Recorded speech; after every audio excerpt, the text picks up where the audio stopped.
નમસ્તે બાળ દોસ્તો, ડીકે એજ્યુકેશન ચેનલમાં આપનું સ્વાગત છે. આજે આપણે ધોરણ 5ની સ્વાધ્યાય પોથીના ભાગ 2માં પાઠ 4 હિન્દી વિષયમાં પાઠ 4 સોચ અપની અપનીનું સોલ્યુશન જોઈશું. તો ચાલો સોલ્યુશન જોઈએ.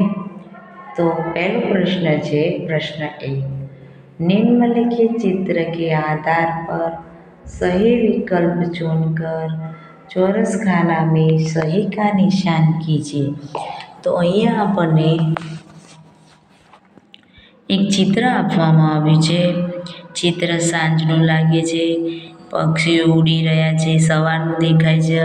સૂરજ ઉગ્યો છે. પર્વત છે. મંદિર છે. નારિયેળીના ઝાડ છે. ઘર બતાવેલા છે. ખેડૂત ખેતરમાં જાય છે. છોકરી રમી રહી છે. ગોવાળિયા ગાયો લઈને ચરાવવા નીકળ્યા છે અને છોકરાઓ રમી રહ્યા છે. તો હવે આપણે પ્રશ્નોના જવાબ છે કે किस समय का चित्र है, सुबह का, दोपहर का, शाम का या रात का? तो जवाब આવશે सुबह का.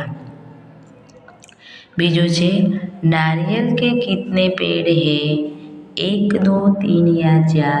तो 2. આપણે આગળના જોઈને જ લખવાનું છે. ચિત્રમાં જોઈને જવાબ લખવાના છે. ત્રીજું છે कचरवाहे के हाथ में क्या है, पगड़ी, लाठी, खेस या रोटी? तो जवाब આવશે लाठी.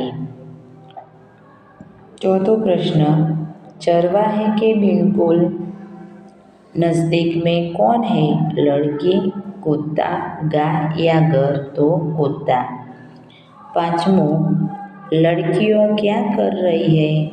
तो तितली के पीछे दौड़ रही है, बातचीत कर रही है, खेल रही है या नाच रही है? तो जवाब આવશે तितली के पीछे दौड़ रही है. छठू है कि चरवाहा क्या कर रहा है? तो जवाब આવશે गाय चरा रहा है. सातवां, सूरज निकलने पर पक्षी क्या कर रहे हैं? तो अपने घोंसले में जा रहे हैं, दाना चुग रहे हैं, उड़ रहे हैं, सूरज से मिलने जा रहे हैं? तो जवाब આવશે उड़ रहे हैं. હવે પ્રશ્ન 2, अपनी पाठशाला के बारे में 10-12 વાક્ય लिखिए. એટલે કે પોતાની શાળા વિશે 10 અથવા 12 વાક્યમાં નિબંધ લખવાનો છે.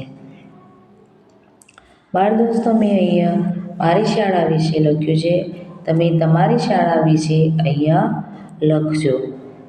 તો મેં લખ્યું છે कि मेरी पाठशाला का नाम उंदरगढ़ा प्राथमिक शाला है. मेरी पाठशाला में कक्षा 1 से 8 तक के बच्चे पढ़ने आते हैं. पाठशाला मेरे गांव से नज़दीक है. मेरी पाठशाला स्वच्छ और सुंदर है. मेरी पाठशाला में 5 वर्गखंड है. मेरी पाठशाला में खेल का मैदान बहुत बड़ा है. मेरी पाठशाला में 6 शिक्षक हैं. मेरी पाठशाला में एक सुंदर बगीचा है. मेरी पाठशाला में सब शिक्षक बच्चों को बहुत प्यार से पढ़ाते हैं. मुझे मेरी पाठशाला बहुत पसंद है. હવે પ્રશ્ન 3 કે નીચે ગए चित्र के आधार पर 5 વાક્યો लिखिए. તો અહીંયા ચિત્ર આપવામાં આવેલું છે. બગીચાનું દેખાય છે. બગીચામાં એક વૃક્ષ છે. વૃક્ષ છે.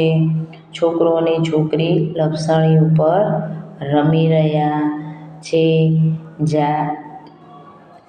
તો આ ચિત્ર વિશે આપણે વાક્યો લખીશું.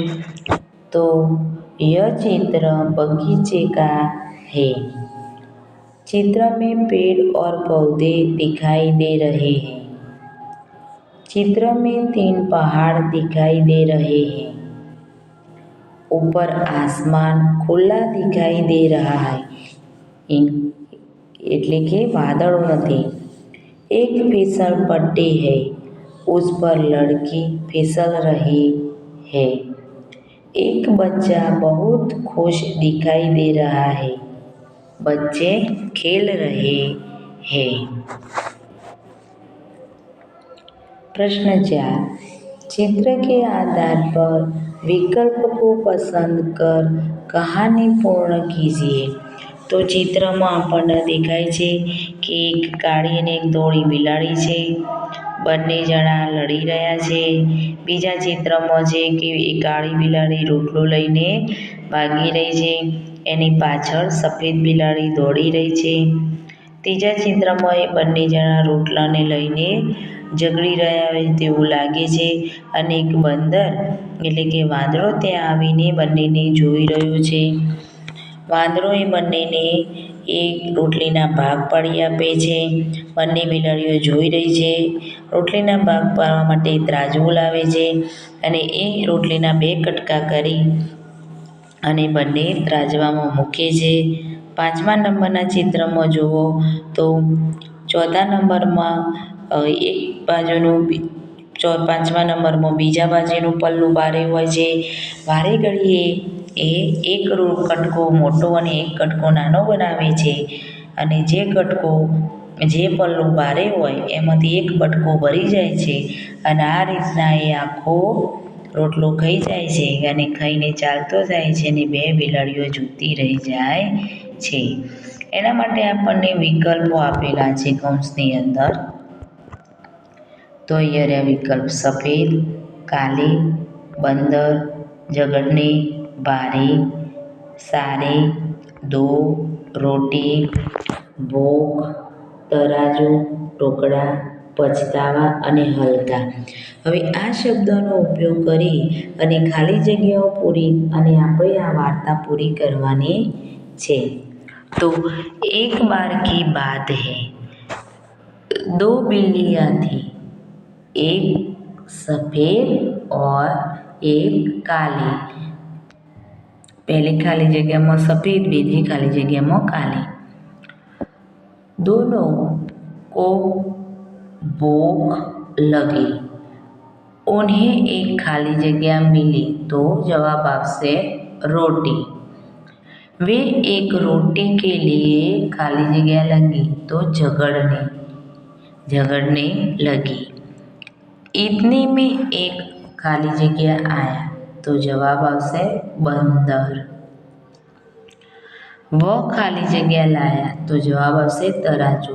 ઉપરના વિકલ્પમાંથી જ આપણે નીચે જવાબ લખવાના છે। उसने रोटी के खाली जगह टुकड़े किए तो 2 टुकड़े किए। उसने टुकड़े खाली जगह में रख दिए तो जवाब આવશે तराजू। तराजू का एक पलड़ा खाली जगह था तो जवाब આવશે बारी। तो दूसरा हल्का था। उसने बारी पलड़े के टुकड़े में से थोड़ा सा खाली जगह तोड़कर खा लिया तो थोड़ा सा टुकड़ा तोड़कर खा लिया। इस तरह उसने खाली जगह रोटी खा ली तो सारी रोटी खा ली। दोनों बिल्लियों को बहुत खाली जगह हुआ तो पछतावा हुआ। તો બાળ દોસ્તો આખી વાર્તાની ઉપરના કૌંસમાંથી શબ્દો પસંદ કરીને આપણે અહીંયા પૂરી કરી છે। બાળ દોસ્તો જો આ વિડીયો તમને પસંદ આવ્યો હોય તો વિડીયોને લાઈક, શેર અને સબસ્ક્રાઈબ કરવાનું ભૂલતા નહીં, જેથી કરીને આવી રીતે સોલ્યુશનના બીજા વિડીયો તમે મારા જોઈ શકો। નમસ્તે।